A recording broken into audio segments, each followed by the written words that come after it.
Shalom, senang sekali dapat kembali berjumpa dengan pemirsa di rumah dalam acara Revive by His Word, atau dalam bahasa Indonesianya, dibangunkan oleh firman-Nya.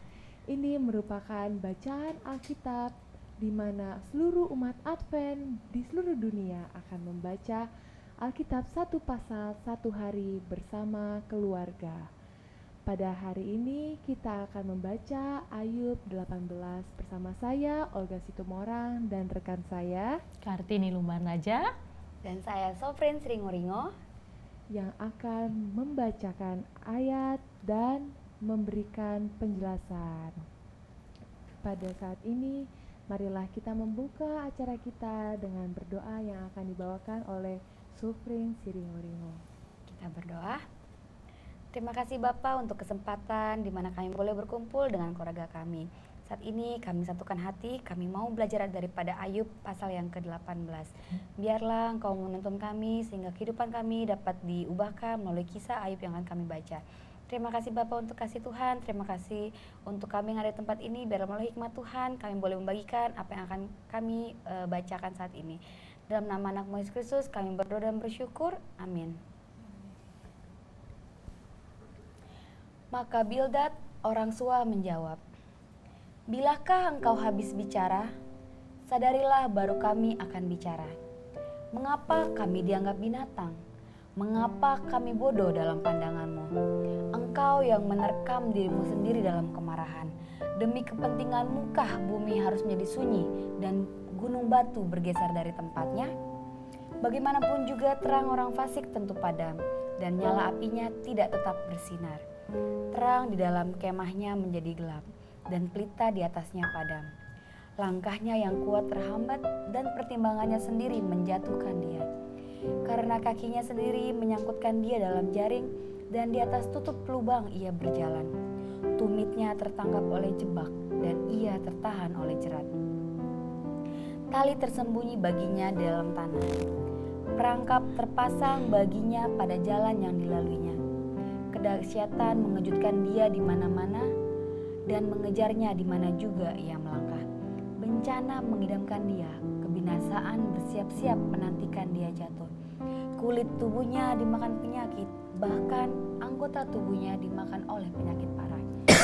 Ia diseret dari kemah, tempat ia merasa aman, dan dibawa kepada raja kedahsyatan. Dalam kemahnya tidak tinggal apa yang tidak ada sangkut pautnya dengan dia. Di atas tempat kediamannya ditaburkan belerang. Di bawah keringlah akar-akarnya, dan di atas layulah rantingnya. Di bawah ingatan kepadanya lenyap dari bumi. Namanya tidak lagi disebut di lorong-lorong. Ia diusir dari tempat terang ke dalam kegelapan, dan ia dienyahkan dari dunia. Ia tidak akan mempunyai anak atau cucu cicit di antara bangsanya, dan tak seorang pun yang tinggal hidup di tempat kediamannya. Atas hari ajalnya, orang-orang di barat akan tercengang, dan orang-orang di timur akan dihinggapi ketakutan. Demikianlah tempat kediaman orang yang curang, begitulah tempat tinggal orang yang tidak mengenal Allah.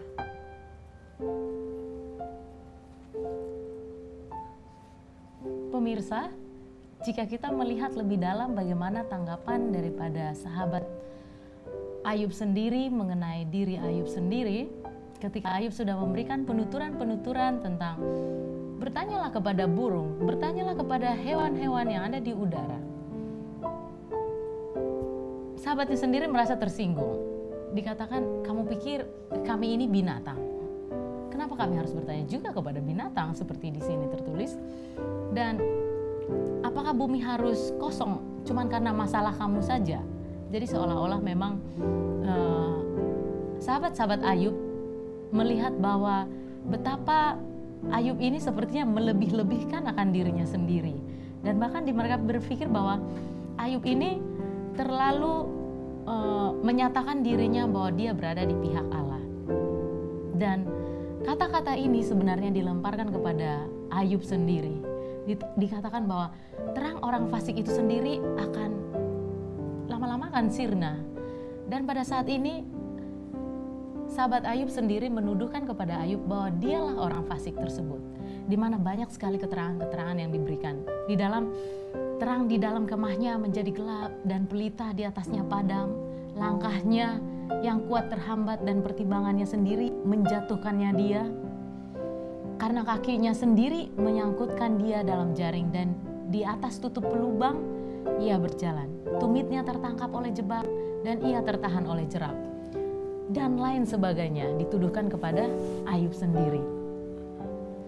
Pemirsa sekalian, pernahkah hal ini terjadi dalam diri saudara-saudara? Ketika ada masalah yang menimpa kehidupan kita, ketika kita kadang-kadang berpikir, kok bisa hal ini menimpa kepada diri kita? Kok bisa ada sesuatu hal yang Tuhan ini tidak pantas untuk saya dapatkan? Bukan hal curang yang saya lakukan, tetapi kenapa hal yang tidak baik yang datang ke dalam diri saya? Pernahkah kita berpikir demikian? Dan pernahkah hal yang demikian terjadi dalam diri kita? Hal yang serupa terjadi kepada Ayub. Dan inilah tanggapan. Dan inilah yang dibukakan oleh dunia pada zaman sekarang ini. Ketika kehidupan kita sudah mulai dirongrong oleh kejahatan, mulai dites. Pada saat ini kehidupan Ayub sedang dites.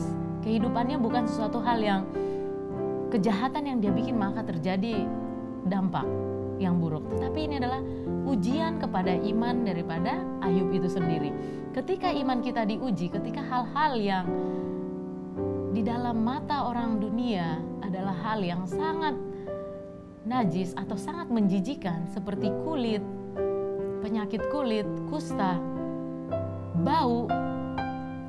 Ketika hal itu terjadi dalam diri kita, mungkin kita akan merasa turun.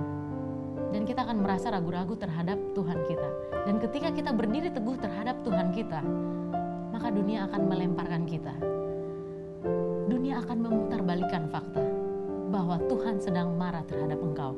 Engkau adalah orang fasik itu, yang terangmu akan lama-kelamaan akan surut, dan tempat kegelapan akan menjadi tempat kamu.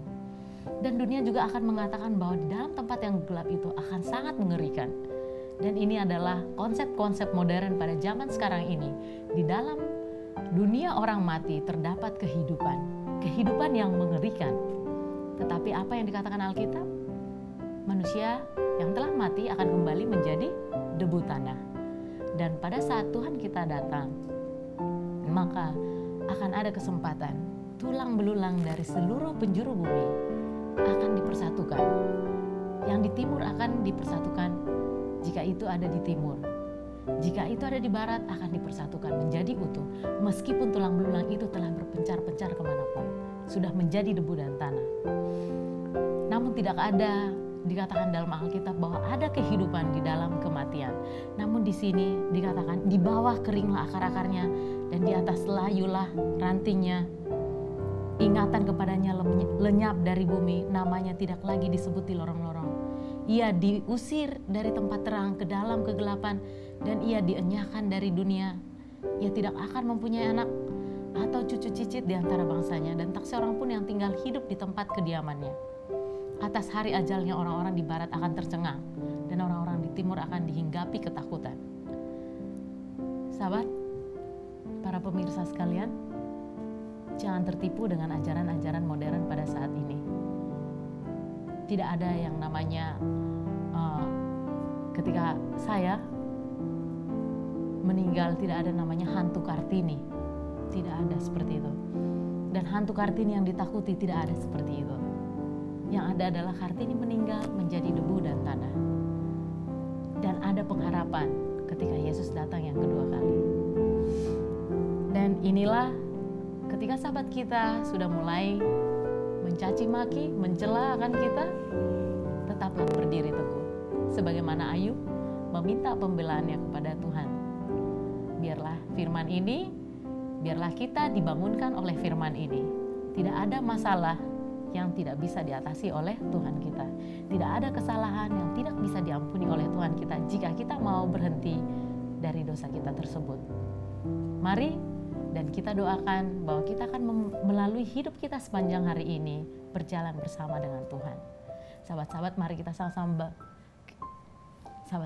kita sama-sama berdoa. Tuhan Allah Bapa kami yang bertahta di dalam kerajaan surga, Tuhan yang menciptakan kami dari debu dan tanah, yang memberikan kami nafas kehidupan. Kami sangat bersyukur Bapa, pada hari ini kami diingatkan. Ketika sahabat-sahabat kami sekalipun yang begitu dekat dengan kami pada saat kami berada dalam kemakmuran, ketika hidup kami dalam sentosa bersama dengan Engkau, pada waktu yang tidak kami inginkan Bapa akan kembali mencela kami atau bahkan meninggalkan kami. Bapa, tolong kami untuk tetap teguh berdiri bahwa Engkau senantiasa menjadi sahabat kami yang terbaik.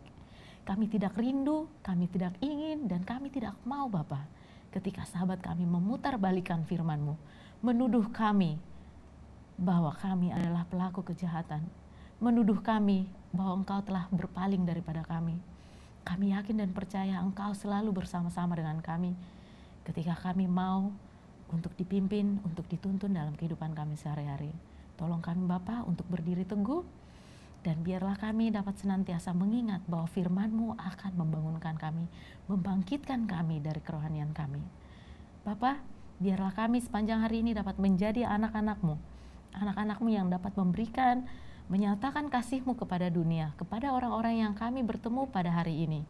Dan biarlah firman-Mu saja yang akan diperdengarkan, firman-Mu saja yang akan didengung-dengungkan, dan nama-Mu saja Bapa yang akan dimuliakan. Inilah doa dan pengharapan kami, hamba berdoa di dalam nama anak-Mu Yesus Kristus yang telah menjadi juru selamat dan penebus kami. Amin.